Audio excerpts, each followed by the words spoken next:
Hello and welcome to the Chicago Humanities Festival and today's program, Photography and Community. My name is Philip Bahar and I'm the Executive Director of the festival. You can learn more about our upcoming events at chicagohumanities.org. And while you're there, if you'd like to make a donation or become a member, it would be greatly appreciated. And we'll make us cut. Next take. Hello and welcome to the Chicago Humanities Festival and today's program, Photography and Community. My name is Philip Bahar and I'm the Executive Director of the festival. You can learn more about our upcoming events at chicagohumanities.org. And while you're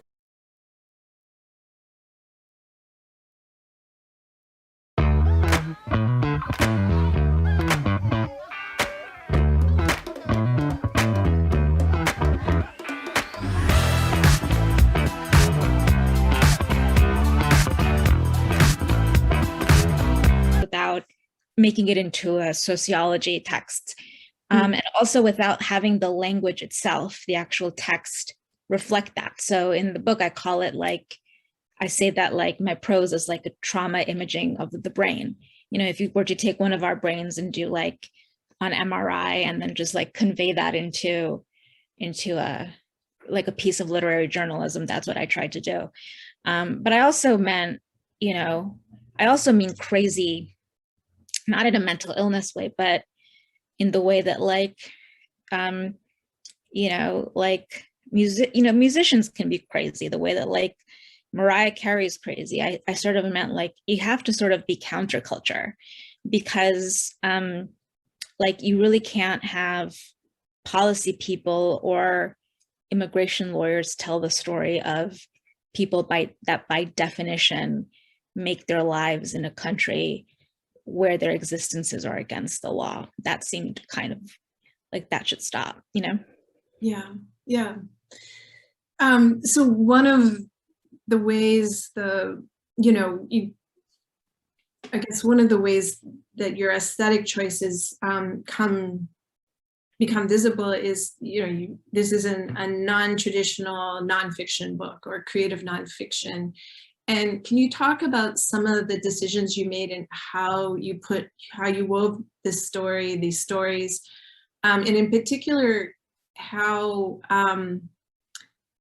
the experiences of the people you were getting to know, talking with, spending a lot of time with, how that shaped the kind of the overall aesthetic of the book? What decisions did you make that resulted in what we're reading?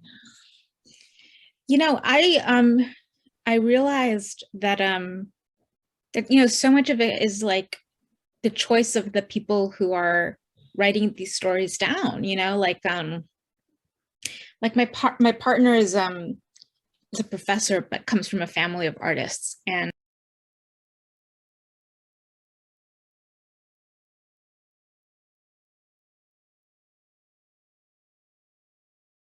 Windfire, that's the brand I want, I think.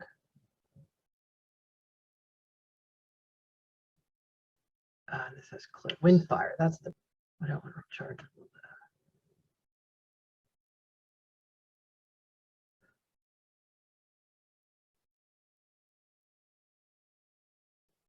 Someone else wants to screen share.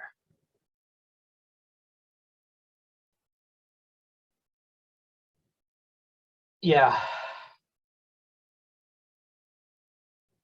I think. How many screens do you have currently?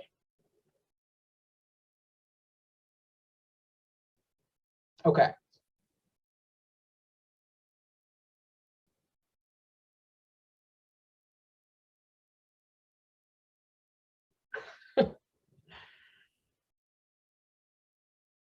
Is it not compatible?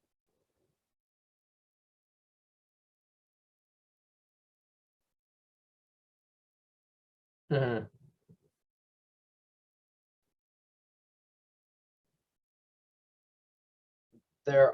They have adapters. Oh, so you need. I think they sell that. You might, yeah, no, you would probably have to go from converter to converter, but you don't want to do that. Hold on, I think that's not mini, this is to DP, you don't need a DP cable.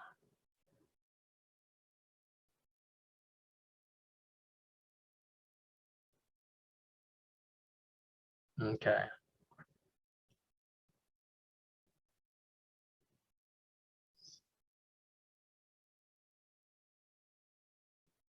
Yeah.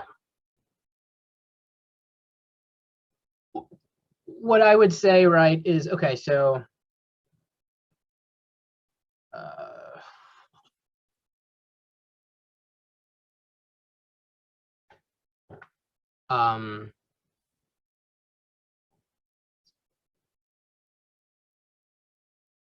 well, in short, you would just have to pin your windows, right? So you would pin your gallery view to one, or just like you would leave that, but then you would pin your media. So whenever you use, okay, sorry, let me start from scratch. Whenever you use dual screen in Zoom, and you have just like leave it as is, which are the settings that we've left in place, that shared screen will always pop out to the dual screen. Yeah, so when you're ready to share, either superimpose that onto your scene, or you just treat it as its own full screen display. Let me share just to see what it does to you.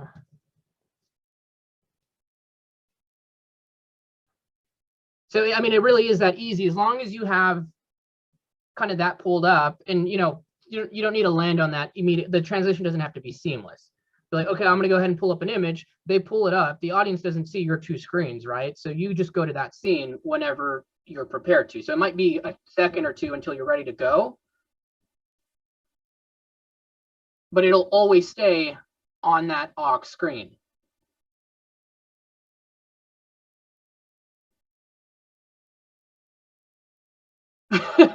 Yeah, no, that's why I use dual screen. So how I use the dual screen as well is whenever you're in speaker view, the speaker view is always going to go, or whenever you're in like whatever, right? The active speaker is always going to default to your auxiliary screen.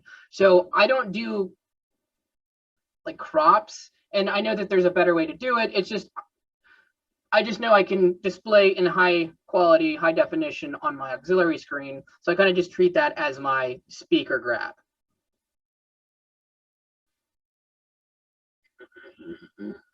Well, so you would have to then,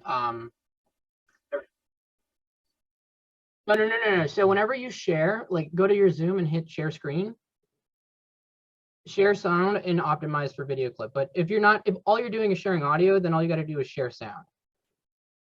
And so I'll do that.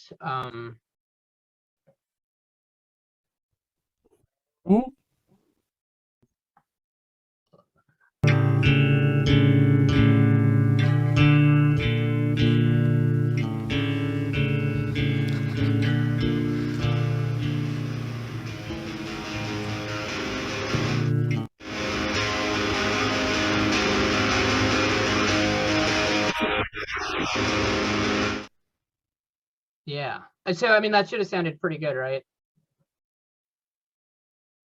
Yeah, okay.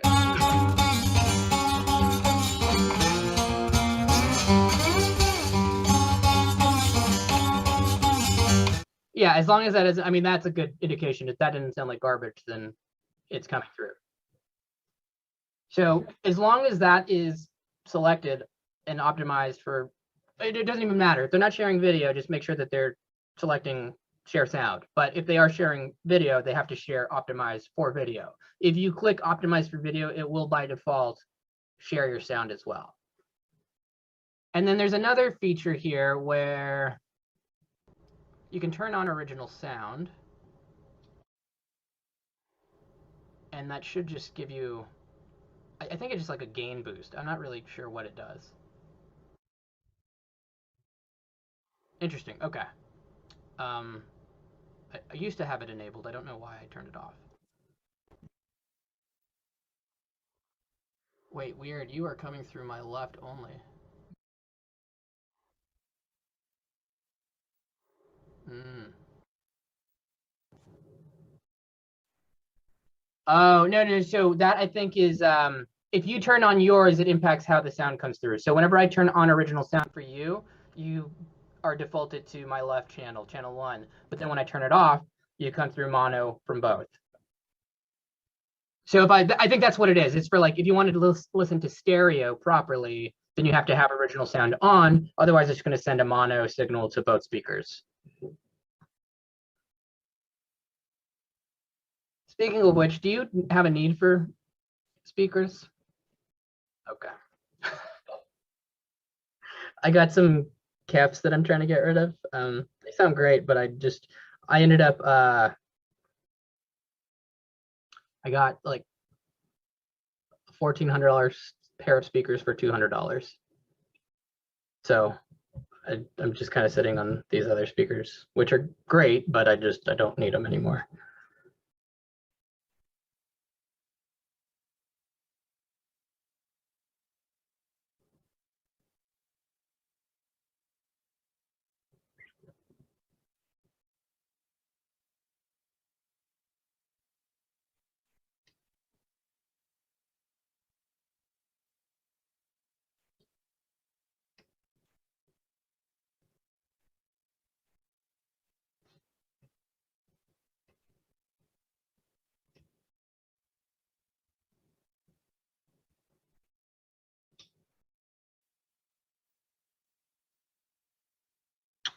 And Margarita happens to be leading one of them. Who would have fucking thought? Well, now or